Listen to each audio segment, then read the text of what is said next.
Hola, mucho gusto. Mi nombre es Hazel Baez Alonso, actualmente estudiante de la Benemérita Universidad Autónoma de Puebla, en la Facultad de Ingeniería, en el Colegio de Ingeniería Industrial, con matrícula 2021-07544, en la materia de mecánica y partida por el profesor Isidoro Pérez Genis. En esta ocasión voy a explicar el ejercicio 2.9 acerca de vectores en tercera dimensión. El ejercicio dice lo siguiente: determina la magnitud y los ángulos directores coordenados de la fuerza resultante que actúa sobre el anillo de la figura 2.31. Ok, aquí podemos observar la figura 2.31, en donde están actuando dos fuerzas, F1 y F2. F1 solo tiene dos coordenadas y F2 tiene tres coordenadas. Esto quiere decir que tenemos JK, entonces solo X sería 0. En este caso de F1 no tendríamos que bajar hacia ningún lado. Entonces, explicándolo, aquí tenemos las dos fuerzas. F1, 60J más 80K. Tenemos que avanzar en Y, que es J, y 80, que en Z, que es K.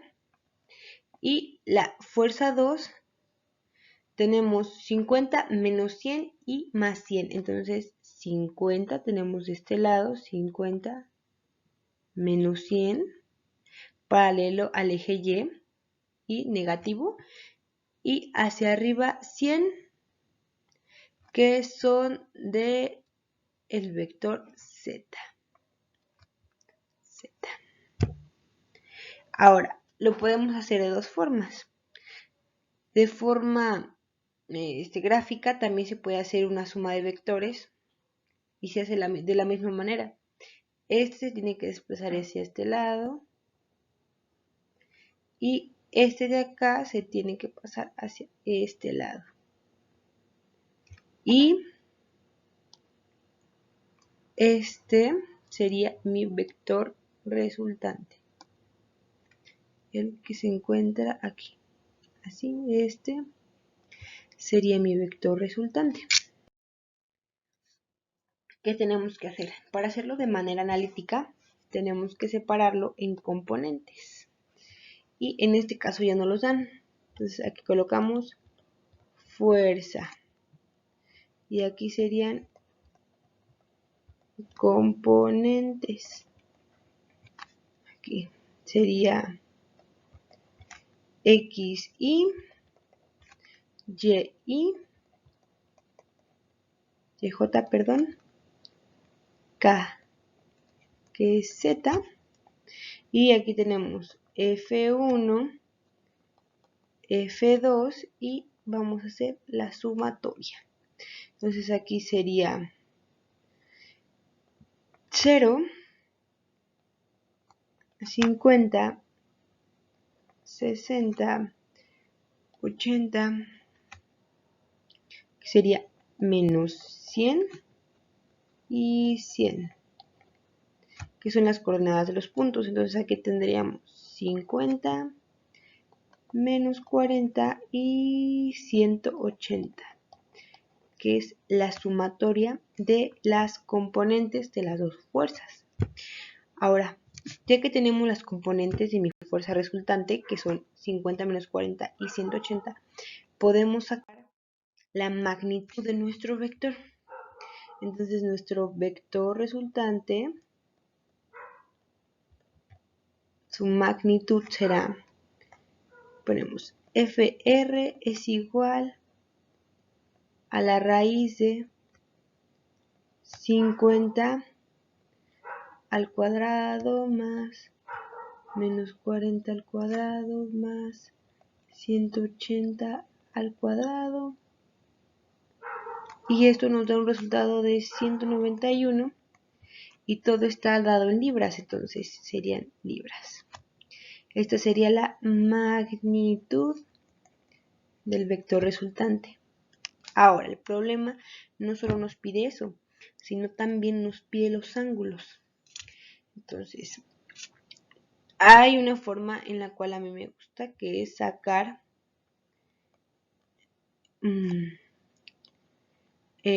los cosenos de cada, ahora sí que de cada eje, para sacar los ángulos con respecto al vector resultante. Entonces tenemos que FR, pero la componente, y aquí FR como magnitud. Entonces sería 50i menos 40j más 180k, y cada uno dividido en 191, dividido en 191 y dividido en 191, y aquí obtenemos 0.207 menos 2099j más 0.9922k. 22k. Y ahora a cada uno lo tenemos que sacar el coseno a la inversa y nos daría el valor de los ángulos, que sería 74.8, 102 grados, y de este lado, aquí lo pongo arriba, 19.6 grados. Y la siguiente forma de sacarlo, aquí ya les muestro el gráfico. En este caso aquí tenemos X para acá, sería X, y aquí sería menos X, menos X. Este sería Y positivo, me parece, Y positivo, y Y negativo, y hacia acá sería Z. Entonces tenemos 0, 60 y 80. Entonces aquí no avanzamos nada en X. Avanzamos 6, 1, 2, 3, 4, 5, 6. Y hacia arriba nos desplazamos 80, que sería esto. Y esta es mi fuerza 1. Acá este. Y de este lado tenemos lo que es la fuerza 2. Aquí avanzamos 5. Luego avanzamos menos 100 porque está en Y. Y hacia arriba 100. Y este de acá sería mi vector F2, mi fuerza. Y si hacemos la suma, tendríamos que este vector, el F1, desplazarlo hacia acá. Este sería hacia acá. Y nos daría también nuestra fuerza resultante. Sin embargo, al hacer la suma de los componentes es mucho más sencillo. Ahora, en cada uno de los ejes se forman ángulos rectos que nos permite así sacar los ángulos de inclinación del vector resultante. Entonces aquí sería 74.8 grados. En el eje Y sería θ coseno menos 1 de 40 entre 191, y aquí serían 102 grados. Y en el eje Z sería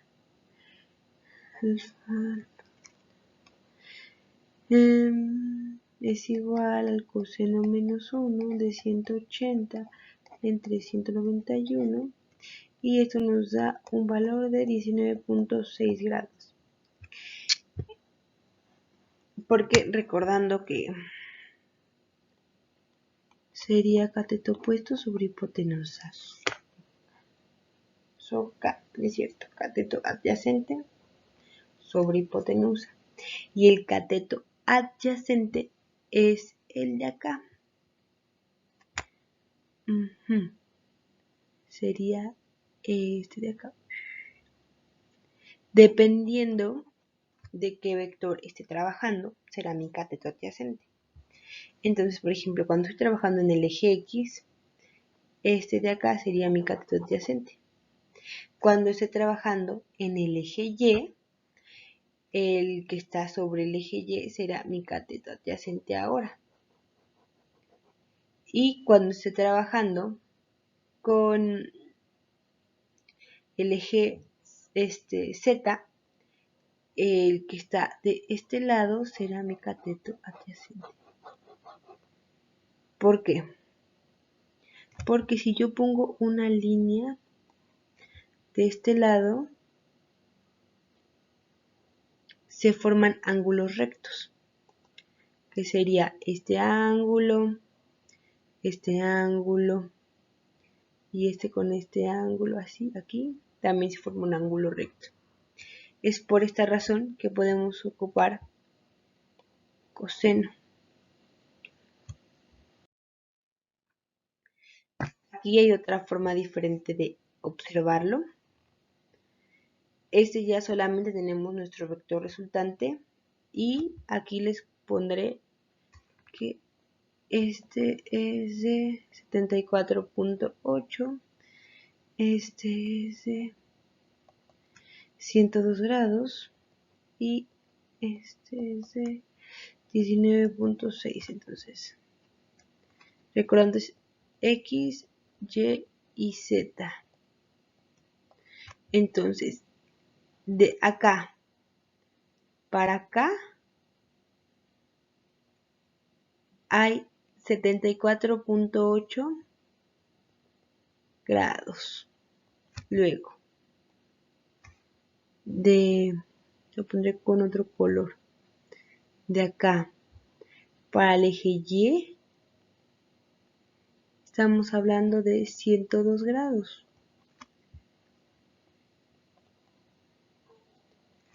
Y por último tenemos en el eje Z, de aquí a acá, este.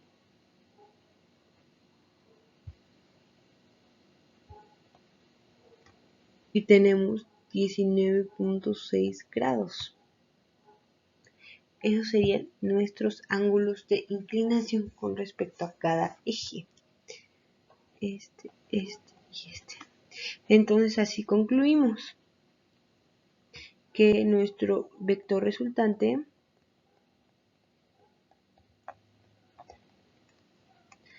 tiene una magnitud de 191 libras con los siguientes ángulos con respecto a cada